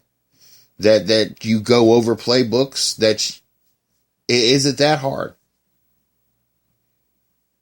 I mean, I'd be more than willing for the right amount of money to come do a daily schedule for you.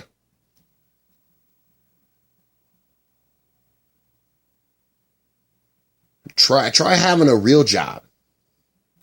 And this is not a knock against the NFL or knock against sports. And what I mean by try having a real job, my schedule is never the same. We'll talk about unstructured schedules and unstructured. I work 5 to 4 tomorrow, 5 to 3 on, this is 5 a.m., 5 a.m. to 4 tomorrow, 5 a.m. to 3 on Sunday, and then it's 1 to 8 on Tuesday, 1 to 6 on Wednesday, and 1 to 8 on Thursday, with church on Wednesday nights, shows Sunday through Friday. We'll talk about lack of structure. Like, my schedule is not a set in stone. That's just what my schedule is this week. My schedule is also based around the availability and what the other manager needs. I want to talk about no structure. We're not driving around brand new cars. You never know when you're going to be just deserted on the side of the road because your car ain't running no more. Or have to run around to find babysitters because we ain't got the money to just have a babysitter on call.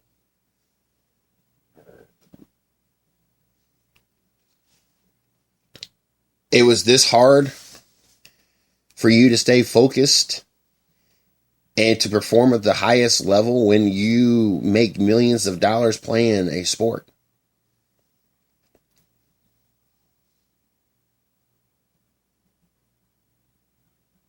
And am I the only one not seeing how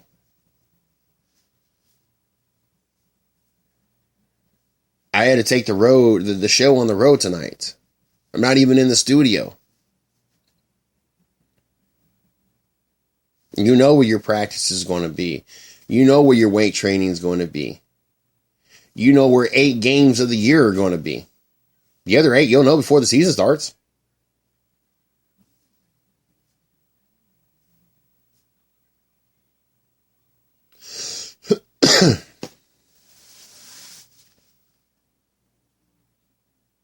When it comes to the team travel and all that stuff you don't even got to take care of. Hell, when we make road trips and plans and go do events, that's us doing all that. Excuse me.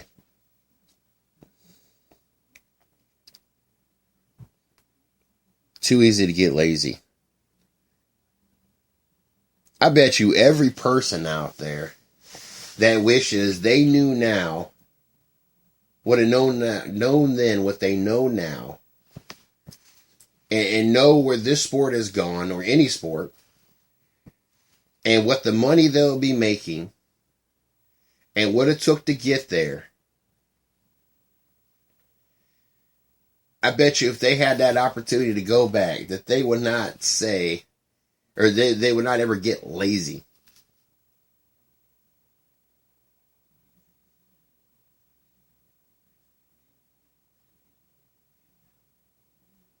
To me, at this point, I don't know. Now, I do want to jump in and say when we watched Trent Richardson with the Oakland Raiders have an opportunity to go into the end zone, I want to say it was a preseason game, and the hole was big enough to drive a tank through, and he cut the other direction and ran straight into the traffic instead of going through the hole that was about the size of a tank. That has nothing to do with just being lazy. That just shows you how not so talented you really are. I'm sorry, but Trent Richardson's just not that talented of a running back. It's one of those things, you just happen to be in the SEC and you got a little more focus and a little more attention than you really probably should have gotten. But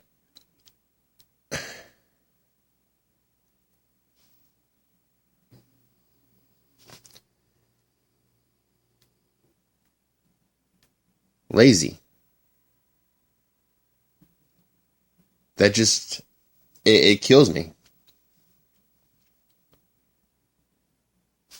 Got an opportunity in Baltimore.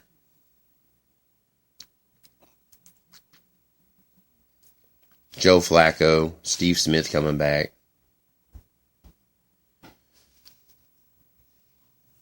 All the pieces that this Baltimore offense is added.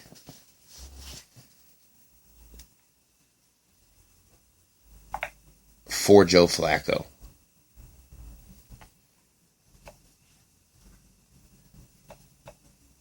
This not being, happen to be a run heavy team. Not a lot of workload.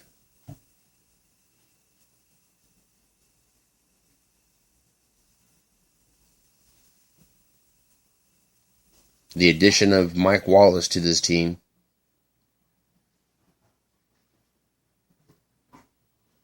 If Trent Richardson could go back and be the workhorse that he was in Alabama,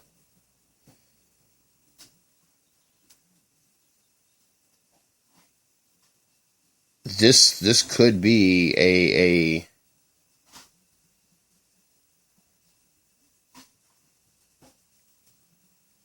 very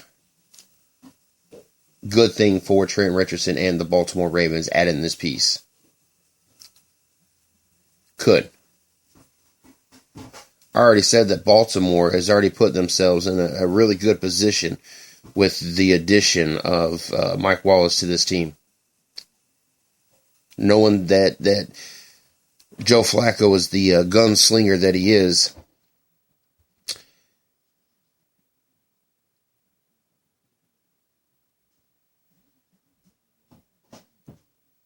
this team was already one of those teams that you were going to have to look out for. Then you adding Trent Richardson into the rotation with Justin Forsett.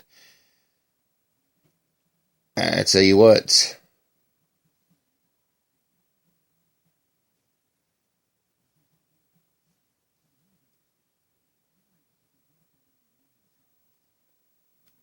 This Baltimore team can really get to be really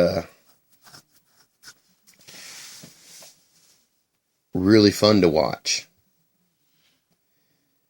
And I tell you what,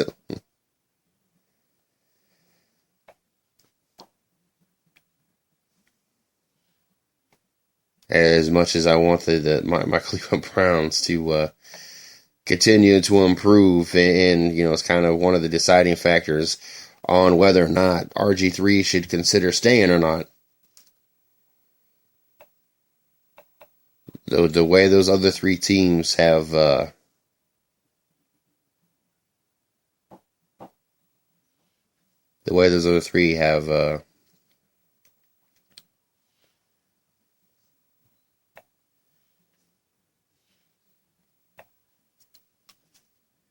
built their teams, Cleveland's really going to have a task among themselves to be a winning team. I can definitely tell you that.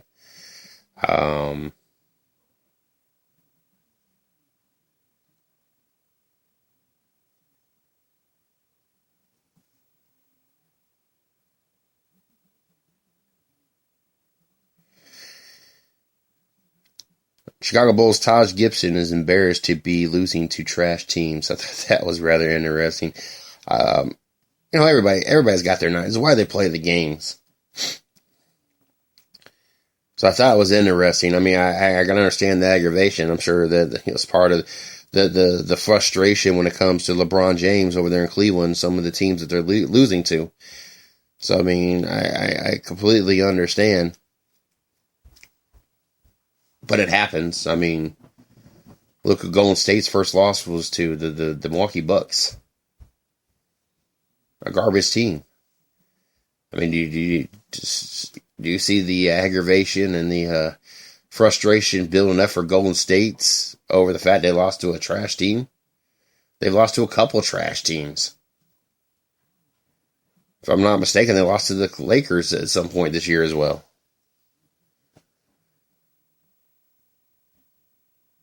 Cincinnati's Mick Cronin rejects UNV offer to remain at school. Coach has passed the lucrative opportunity to become UNLV's next men's basketball coach and decided to remain at Cincinnati, he announced Friday afternoon. I would like people to try and understand that after 10 years of dedicated service, I choose to evaluate my career and my life, Cronin said after returning from a trip to Las Vegas where he met with UNLV officials. Reflecting through the process was extremely difficult, but it was something I needed to do personally. The city of Cincinnati and the university are special places to me, and I've always said what an honor it is to be a head coach at my alma mater. This program has become such a long way in 10 years, and we've still got work to do and goals to achieve. The 2016-17 season starts for me today, and I can't wait for the future that lies ahead of the Bearcats in this university. I'll tell you what, knowing what I'm sure that UNLV was throwing out there to try to lure head coach to come over and coach them. I tell you what, that shows you two things, and you don't see this a lot in sports. Money usually talks, but it shows you two things right there.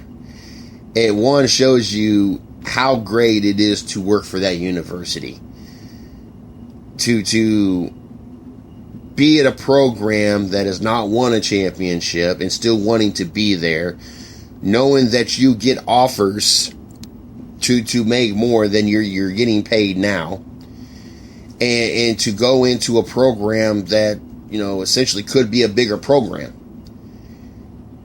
But that also says a lot about the coach.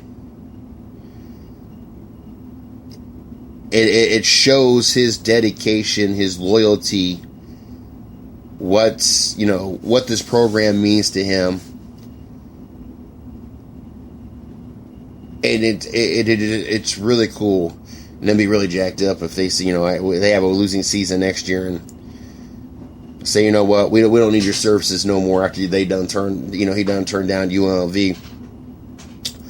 Like I said, it just shows a lot for the organization, for the university, and for the coach, because, like I said, money usually does it all right there, and the opportunity to move up into a potentially bigger program, obviously would also be another selling point. And to see that it wasn't a selling point, that it was more important to him to finish what he started in Cincinnati, to see it finished and play itself through. It kind of makes you want to kind of pull for the underdog sometimes like that. Something that, we never would have cared about and never would have discussed. And he never won a championship. Nobody would have probably ever batted an eye. But to know that there's these few stories out there that bring some kind of hope. I'll tell you what, it's nice. It honestly, truly is nice. Don't forget, tomorrow, noon, Happy Hour Garage. They got a great show planned for you. Shauna Robinson. Great interview with her. That is tomorrow's. Well, I want to say it's tomorrow's. Wow. Now I'm drawing a blank. Yeah, tomorrow's episode. Sunday nights. Yes, Easter evening, 9 o'clock. The Dirt Talk Hour. We'll be back at it live again. Got another great show planned for you guys. This week to make sure it was a special show. They went ahead and went north of the border. All three Canadian drivers.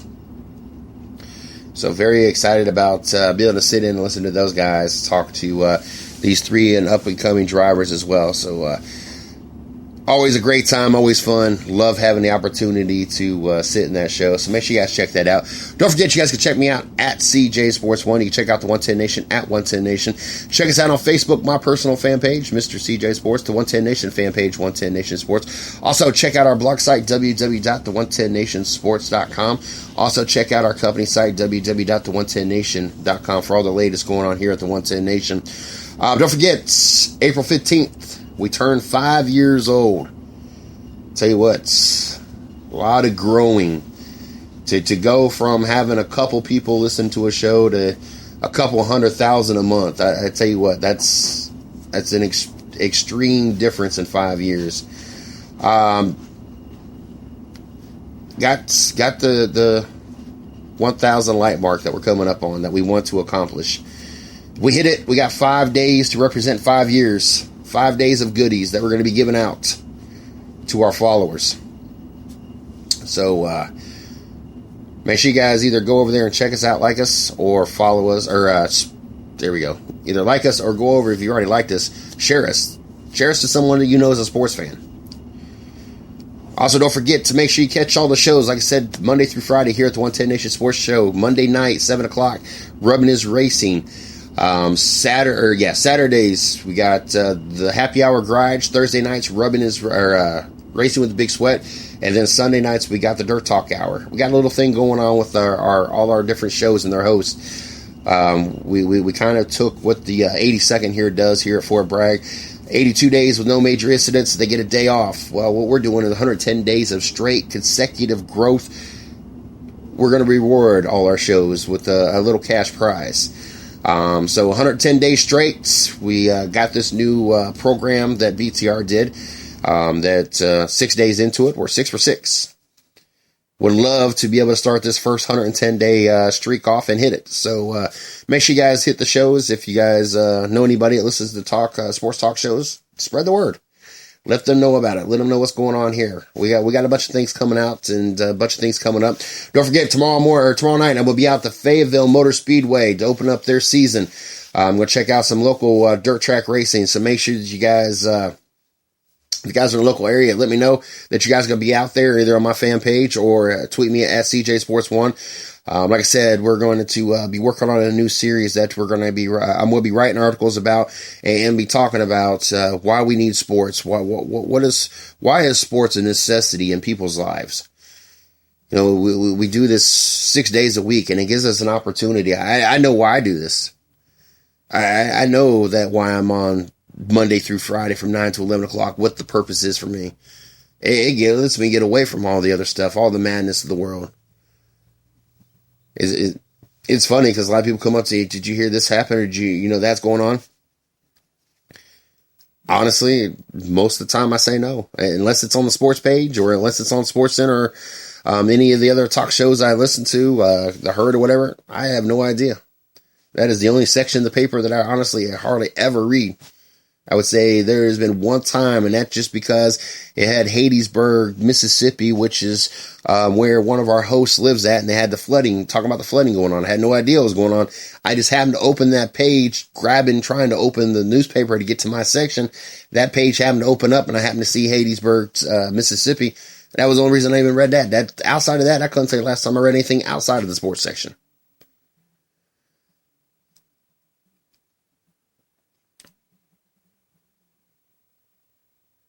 But, spread the word. Got a lot of great people doing a lot of great things here, and coming up on 5 years. And, you know, to finish up this week here, we got about 2 minutes. I got to make sure that I shout out to Steve Billmeyer. If you guys don't know who he is, he used to crew chief Tim Richmond, Jeff O'Dine, Jimmy Johnson in his first stock car. I mean, the man's been around the sport forever. Having him co-host with me on Monday nights on Rubbin' Is Racing and have an opportunity to sit in the studio and produce Racing with Big Sweat. I don't know. I constantly say on the show that I view him as a legend, and I think honestly he thinks I'm joking, but no, he's a legend. He gave input and was a strong influence to Days of Thunder. And one of those movies I still enjoy watching all the time. As unrealistic as a lot of it is, I still love that show, or that movie. And I got to shout out to Damian Bean and Chris Creighton, the Dirt Talk Hour, for putting on probably one of the best flowing shows that I've ever listened to on Blog Talk Radio or even Sports Talk Radio, when they're not even in the same studio, not even in the same part of the United States. One's in the Midwest and one's out here in Mississippi. And their dedication and loyalty and watching them work and work together, it is really cool. And Izzo, his dedication to being here every Tuesday night, 10:30, to talk NHL. And Shannon and Maureen over at Happy Hour Garage for giving us an opportunity to rebroadcast their shows on our network. And probably most importantly, Miss Lee. for everything that she does behind the scene, the PR stuff. Everybody that gets scheduled on the show, for the most part, I think I've done maybe 2 people. Now I've referred a lot of people and just usually direct them into her direction. And I do that with everybody just because, we don't want to overbook, or we don't want to double book. But outside of that, I think Shorty, having her come on once I get the schedule to kind of co-host on Tuesday and Wednesday night, so we have a little bit of variety. Outside of that, I think that's the only scheduling I've done in a very long time. And she stays in constant contact. We got 2 new drivers coming on next week that we've never had on the show, plus some returning drivers and a couple drivers that we missed last week due to the family emergency we had on Tuesday night. I could not go on and tell you everything that she does for the 110 Nation. I know that we would be lost and we would be nowhere close to where we are now without her, though. Before we jump off, I want to, shout out to them and thank all of them for making it possible. I got to thank I-95 for them re-syndicating all our shows over there. It's been great. If you're interested in joining the 110 Nation, got a lot of things growing. 5 years. It's something that a lot of people can't say. Reach out to a lot of people, have a lot of opportunities to make a lot of things happen for a lot of people. Press passes, different sporting events, just different things. If you want to host a show, maybe you got a show you want to have it syndicated on our network. Maybe you're not a talker. Maybe you like to write your thoughts. A journalist. Want to write for our blog sites, or maybe you're behind the person scene. Maybe you're great with social media. Maybe you like being on Facebook all the time, Twitter, whatever the case, and would like to help put our social media on the map, or get involved behind the scene with marketing or PR. All you gotta do is hit me up, MrCJSports@gmail.com. Also, if you're interested in coming on the show, maybe you're an athlete, part of some kind of athletic organization, team, whatever the case may be. Maybe you got a show or site, you want to come on and promote it and talk sports, or maybe you got some kind of charity or foundation that you would like to, be able to get out there and people know more about it. Hit up Miss Lee. That is LEE_110nation@yahoo.com. Like I said, tomorrow night, I will be out there at the Fayetteville Motor Speedway, starting and working on the new series they've got going on. Tomorrow noon, happy hour garage. Tomorrow, Sunday night, blah, blah, blah. 9 o'clock, the Dirt Talk Hour. I'm looking forward to another great weekend of sports. Look forward to being back here Monday night, 9 p.m. for the 110 Nation Sports Show. Yes, we will have a Monday show, Rubbing is Racing. Even though the guys are off this weekend, we got a lot of things we got to talk about. So we'll definitely be on. But you guys have a great weekend, and we'll talk to you guys soon.